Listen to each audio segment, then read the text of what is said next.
ఎన్నికలకు ముందు చాలా హామీలు ఇచ్చారు కాంగ్రెస్ పార్టీ. ఇప్పుడున్న రేవంత్ రెడ్డి పిసిసి అధ్యక్షుడిగా ఉండి ఎన్నికలకు ముందు అనేక హామీలు ఇచ్చిండు. ఎన్నికల సభలలో చెప్పినాడు, మేము వచ్చిన తర్వాత 15,000 రైతు భరోసా ఇస్తాం, మేము వచ్చిన తర్వాత మొత్తం 2 లక్షల రుణాలు తీసుకొచ్చుకోండి, ఎక్కడెక్కడైతే రైతులు ఉన్నారో మీరు బ్యాంకులలో పోయి రుణాలు తీసుకొచ్చుకోండి, డిసెంబర్లో మా ప్రభుత్వం వస్తుంది, సోనియా గాంధీ జన్మదినం డిసెంబర్ 9 నాడే మొత్తం రుణమాఫీ చేస్తామని పెద్ద ఎత్తున ప్రకటన చేసిండు.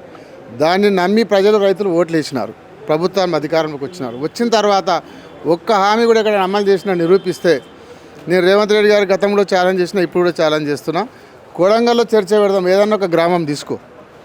ఎందుకంటే గతంలో నేను కూడా అక్కడ ఎమ్మెల్యేగా పనిచేసిన 5 ఏళ్ళు, నువ్వు కూడా పనిచేసినావు, ఇప్పుడు ముఖ్యమంత్రిగా ఉన్నావు. అక్కడ ఉన్నటువంటి పెద్ద గ్రామాలు ఏదో ఒక గ్రామం తీసుకో, అక్కడ నిజంగా నువ్వు ఇచ్చిన పథకాలు, ఇప్పుడు ఇచ్చింది ఒకటే 3 పథకాలు అంటున్నావు కదా, నువ్వు 500 గ్యాస్ సిలిండర్ ఇచ్చిన అంటున్నావు, 200 కరెంట్ ఫ్రీ ఇచ్చిన అంటున్నావు, రుణమాఫీ చేసినట్టు. ఈ మూడింటి మీద చర్చ పెడదాం. తల్లి రైతు బంధు, రైతు భరోసా ఇంతవరకు ఇక్కడ వేయలేదు, కానీ ఈ మూడింటి మీద చర్చ పెట్టి 50% దాటినట్టు నీ పథకాలు గిట్ట అమలు అయితే నేను మళ్ళీ రాజకీయాలు అయితే నేను పోటీ చేయాలి, రాజకీయాలు నేనే నీ కొడంగల్ సపోర్ట్ చేసి నిన్ను గెలిపిస్తా మళ్ళీ ఎన్నికల్లో. దీనికి ఛాలెంజ్ చేస్తున్నా, దానికి సిద్ధమా అని రేవంత్ రెడ్డి గారిని అడుగుతున్నాను. కేటీఆర్ తప్పు చేసి దొంగ దీక్షలన్న మహేందర్ రెడ్డి గారి వ్యాఖ్యలను ఎట్లా చూస్తారు? కేటీఆర్ తప్పు చేస్తే కోర్టులో చూసుకుంటుంది, ఏసీబీ కోర్టు ఉంది, అలా అన్నీ చూసుకుంటుంది, అక్కడ నడుస్తుంది. కోర్టులో ఏసీబీ కోర్టులో చర్చ నడుస్తూ ఉంది కాబట్టి దాన్ని కోర్టులో నిర్ణయం చేస్తుంది. తప్పు చేసిండా చేయలేదా కోర్టు నిర్ణయం చేస్తుంది. దొంగ దీక్ష కామెంట్స్ మీద మహేందర్ రెడ్డి దొంగ దీక్ష మీద కామెంట్స్ మీద మీ పార్టీ మీద కామెంట్ చేసి చాలా సీరియస్గా.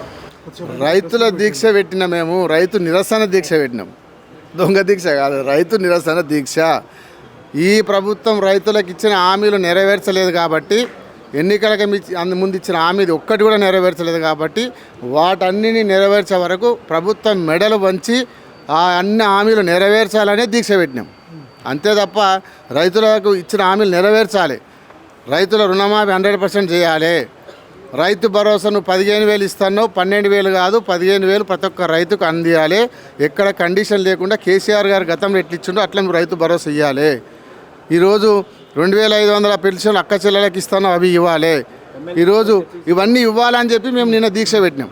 హామీలు 6 గ్యారెంటీలు అమలు చేయాలి, అవి పక్కదారి పట్టిస్తున్నావు. నువ్వు దొంగ డ్రామాలు ఆడి ఈరోజు కేసులు పెట్టించి అలా రకరకాల కేసులు పెట్టి డైవర్షన్ చేస్తున్నావు, ప్రజలను రైతులను డైవర్షన్ చేస్తున్నావు. కాబట్టి అలాంటివి డైవర్షన్ కాకుండా నువ్వు అమలు చేయ ముందని చెప్పి నేను దీక్ష చేసిన. రేవంత్ రెడ్డితో చర్చిస్తా, రేవంత్ రెడ్డి గారితో నేను రేవంత్ రెడ్డి గారితో చర్చిస్తా. పిలవండి, ఎక్కడ రామంటే నేను వస్తా, అక్కడికి ఏడు రామంటే అక్కడికి వస్తా.